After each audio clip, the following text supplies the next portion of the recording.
Hello everyone, I am Ravindra Kumar और आप देख रहे हैं भीमास्त्र द एजुकेशन। दोस्तों, जैसा कि आप सभी को पता है, आज ज्योतिबा फूले जी की जयंती है। 11 अप्रैल है आज। तो आज हम एग्ज़ाम ओरिएंटेड जो भी ज्योतिबा फूले जी से रिलेटेड पॉइंट्स हैं, आज हम उन सभी को निमोनिक मेथड से लर्न करेंगे। तो दोस्तों, सबसे पहले हम ज्योतिबा फूले जी का जो नेम है और उनका जो डेट ऑफ बर्थ है और उनके जो परिवार का बैकग्राउंड है उसके बारे में जानते हैं। तो सबसे पहले यहाँ पर हम देख सकते हैं कि जो ज्योतिबा फूले थे उनका नाम था ज्योतिराव, जिनको हम ज्योतिबा फूले भी कहते हैं। अगर पूरे नाम की बात करें तो उनका पूरा नाम है ज्योतिराव गोविंदराव फूले, जिन्हें हम शॉर्ट में ज्योतिबा फूले जी के नाम से जानते हैं। अगर हम इनके जन्म की बात करें तो इनका जन्म हुआ था 11 अप्रैल 1827 ईस्वी में पुणे में हुआ था। पुणे महाराष्ट्र में एक माली परिवार में इनका जन्म हुआ था। तो दोस्तों, अब हमको याद करना है क्या, क्योंकि इनका जो जन्म कब हुआ था ये डेट एग्जाम्स में पूछी जाती है। तो हम किस तरह से याद करें कि इनका हमें जो डेट और ईयर दोनों याद रह जाएं। तो इसके लिए एक निमोनिक है और वो निमोनिक इस प्रकार है कि जो फूले दादा हैं, एक हम सेंटेंस है हमारा कि फूले दादा DADA फूले दादा अपनी नाक से NAK नाक से फूल सूंघते हैं, फूल सूंघते हैं। ये निमोनिक आपको अपने माइंड में रखना है और बड़ा ही आसान है। फूले दादा अपनी नाक से फूल सूंघते हैं। तो इसमें किस तरह से याद करेंगे? दादा में हमने डी का निमोनिक पता हमको 1 होता है और यहाँ भी डी का निमोनिक 1, तो ये हो जाएगा 11।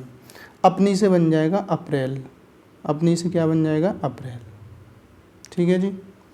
नाक से एन का कोड 2 होता है और के का कोड 7 होता है, तो ये हो जाएगा 18। हम क्योंकि इनका जो जन्म हुआ था वो 19th सेंचुरी में हुआ था, तो 1827 में इनका जन्म हुआ। 11 अप्रैल 1827 को ज्योतिबा फूले जी का जन्म हुआ। बस आपको क्या याद रखना है? फूले दादा अपनी नाक से फूल सूंघते हैं, फूल यानी फूले, फूल सूंघते हैं। तो दादा में डी का कोड 1, तो 11, अपनी से अप्रैल और नाक से एन का 2, के का 7, तो 1827 में इनका जन्म कहाँ पर हुआ था? पुणे महाराष्ट्र में एक माली परिवार में हुआ था। तो आगे देखते हैं दोस्तों। तो आगे है अपना क्या, इनका जीवन शिवाजी महाराज जॉर्ज वॉशिंगटन से प्रेरित था। किनसे प्रेरित था इनका जीवन? शिवाजी महाराज और जॉर्ज वाशिंगटन से। तथा टॉमस पेन की पुस्तक थी राइट्स ऑफ मैन, हिंदी में अगर बोलें तो आदमी के अधिकार, और वासुदेव बलवंत फड़के से प्रभावित रहा। तो राइट्स ऑफ मैन ये पुस्तक पूछी जा सकती है कि भाई राइट्स ऑफ मैन पुस्तक किसने लिखी? तो ये टॉमस पेन ने लिखी। तो टॉमस पेन किस तरह से याद रखना है कि टॉमस पेन ने लिखी थी कि हम पेन से क्या करते हैं? राइट यानी लिखना, और राइट मीन्स अधिकार भी। तो राइट को हम लिखने से रिलेट करेंगे, तो हम इस तरह से याद रखेंगे इसको कि पेन से हम क्या करते हैं? राइट करते हैं। तो टॉमस पेन ने राइट्स ऑफ मैन लिखा। इसके बाद उन्होंने पिछड़ी जाति में जागृति और आत्मविश्वास लाने और स्त्रियों तथा कथित निम्न जनजाति के लोगों को शिक्षित बनाने का प्रयत्न किया। स्त्रियों के लिए 1851 में उन्होंने पुणे में एक कन्या विद्यालय खोला। ये बहुत ही इम्पोर्टेंट पॉइंट है, इसको हमें लर्न रखना है।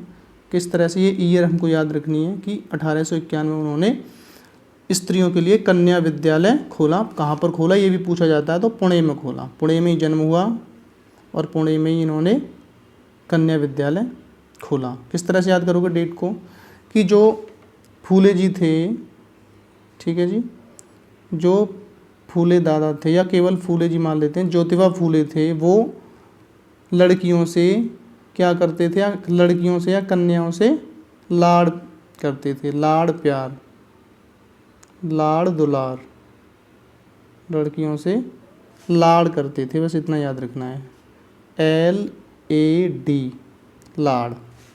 तो L का होता है कोड 5 और D का होता है 1, ठीक है जी। तो इन्होंने सब कुछ 19th सेंचुरी में ही किया। तो 1851 में इन्होंने कन्या विद्यालय कहाँ पर खोला, पुणे में खोला। इस तरह से आपको याद रखना है। किस तरह से याद रखना है, फूले दादा या फूले ज्योतिबा फूले लड़कियों से लाड़ करते थे, लड़कियों से लाड़ करते थे। लाड़ मतलब लाड़ दुलार। तो लाड़ में L का कोड 5, D का कोड 1। तो 1851 में इन्होंने पुणे में कन्या विद्यालय खुलवाया। तो नेक्स्ट देखते हैं। हाँ तो दोस्तों, अगर ये वीडियो आपको पसंद आया हो तो वीडियो को लाइक, शेयर और सब्सक्राइब चैनल को ज़रूर करें, अगर आपने अभी तक चैनल को सब्सक्राइब नहीं किया है तो नेक्स्ट पॉइंट पे चलते हैं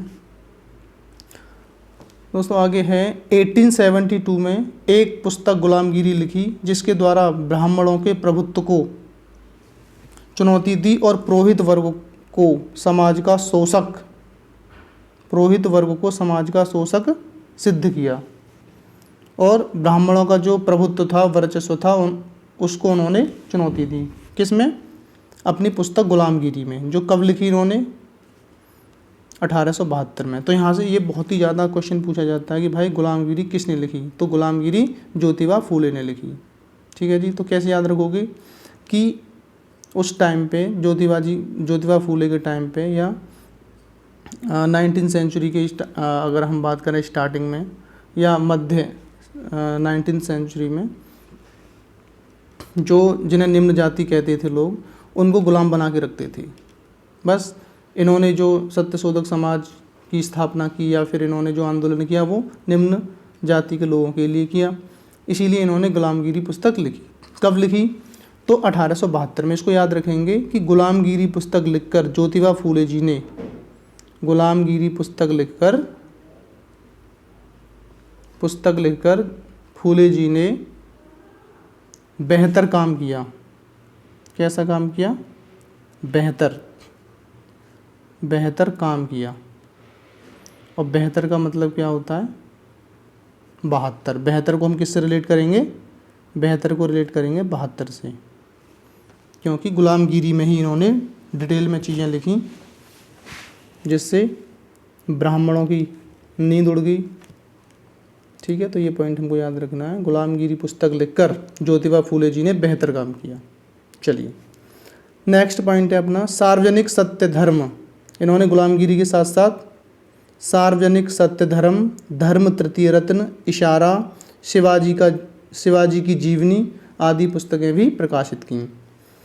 नेक्स्ट है कि 1873 में फूले जी ने सत्य शोधक समाज की स्थापना की। ये भी बहुत ही ज़्यादा पूछा जाने वाला क्वेश्चन है। साथ ही साथ ये भी पूछा जाता है कि ये सत्य शोधक समाज की स्थापना फूले जी ने कहाँ की, और सबसे ज़्यादा तो यही पूछा जाता है कि सत्य शोधक समाज की स्थापना कब हुई या किसने की। तो कब हुई ये पॉइंट हमको याद रखना बहुत ही ज़रूरी है। तो आपको याद रखना है कि भाई सत्य पर शोध, सभी अपने अपने विशेषाधिकार के लिए अपने अपने विशेषाधिकार में मग्न थे, कोई सत्य पर शोध नहीं करना चाहता था। तो ज्योतिबा फूले पहले ऐसे व्यक्ति थे, फूले जी पहले ऐसे व्यक्ति थे जिन्होंने सत्य पर शोध काम किया, ठीक है जी, या जिन्होंने सत्य पर शोध का काम किया, जिन्होंने सत्य पर शोध काम किया, सत्य पर शोध का काम किया। तो बस इतना याद रखना है कि सत्य पर शोध का काम किया किसने, फूले जी ने। तो के का 7 और एम का 3, तो ये हो जाएगा आपका 1873 में इन्होंने सत्य शोधक समाज की स्थापना की। कहाँ पर की, बम्बई में की, क्योंकि महाराष्ट्र में इनका जन्म हुआ था, पुणे में, और बम्बई में ये रहते थे, ठीक है। अब आगे चलते हैं। शीघ्र ही फूले जी अपने समाज सुधार कार्यों से विख्यात हो गए। जब ये उन लोगों की आवाज़ उठाने लगे जिनका शोषण हो रहा था, तो सीधी सी बात है विख्यात तो होंगे ही। इसके बाद 1876 में इन्हें पूना नगर पालिका का सदस्य बनाया गया। तो ये क्वेश्चन अगर पूछा जाए कि भाई ज्योतिबा फूले जी को पूना नगर पालिका का सदस्य कब बनाया गया, तो कैसे याद करेंगे। जैसे कि आप जानते हो, जैसे ही कोई लीडर बन जाता है आज के टाइम में, तो वो क्या करता है, वो बस अपना घर भरता है, ठीक है जी, यानी कि काफ़ी कैश इकट्ठा कर लेता है। तो हम सिर्फ रिलेट करने के लिए हमें इस तरह से याद करेंगे कि जब फूले जी नगर पालिका के सदस्य बने, नगर पालिका के क्या बने, सदस्य बने, तो उन्होंने काफ़ी कैश बनाया। काफ़ी क्या किया, काफ़ी कैश बनाया। फूले जी ने काफ़ी कैश बनाया। कब, जब वो नगर पालिका के सदस्य बने। तो यहाँ पर कैसे, किस तरह से, सी का कोड होता है 7, SH का कोड होता है 6, ठीक है जी। 18 अपनी तरफ से लगाएंगे तो 1876 में वो नगर पालिका या पूना नगर पालिका के सदस्य बनाए गए। कैसे याद करेंगे, फूले जी ने, जब फूले जी पूना नगर पालिका के सदस्य बने तो उन्होंने काफ़ी कैश बनाया। क्या बनाया, कैश, और कैश का कोड 76, यानी 1876 में वो पूना नगर पालिका के सदस्य बने। 1888 में लोग उन्हें महात्मा कहने लगे, ठीक है। महात्मा कब कहने लगे उन्हें, लोग महात्मा कहने लगे कब, जब उनकी चारों तरफ वाह वाह होने लगी, तब लोग उन्हें महात्मा कहने लगे। तो कैसे याद रखें, कब कहने लगे, कब से, कौन से ईयर में, जब उनकी चारों तरफ वाह वाह होने लगी, वाह वाह होने लगी, फूले जी की जब चारों तरफ वाह वाह होने लगी, तब लोग उन्हें महात्मा कहने लगे, ठीक है जी। तो वी का हमें पता 8 होता है, एच का भी कोई कोड नहीं होता, SH एक साथ आएंगे तब इसका कोड 6 माना जाएगा, अदरवाइज एच का कोई कोड नहीं होता। तो यहाँ भी कोई कोड नहीं होगा, यहाँ 8 होगा वी का। तो 1888 में लोग इनको महात्मा फूले जी को महात्मा कहने लगे, ठीक है जी। चलिए नेक्स्ट पॉइंट पे चलते हैं। 28 नवंबर 1890 में श्री फूले जी का महापरिनिर्वाण हो गया। महापरिनिर्वाण मतलब निधन हो गया, देहांत हो गया, यानी कि डेथ। किस तरह से याद करना है, इसको हम रिलेट करेंगे बाबा साहेब से। बाबा साहेब को 1890, बाबा साहेब को 1990 में भारत रत्न मिला था। बाबा साहेब मतलब डॉक्टर BR अम्बेडकर, क्या मिला था उनको, भारत रत्न 1990 में मरणोपरांत मिला था।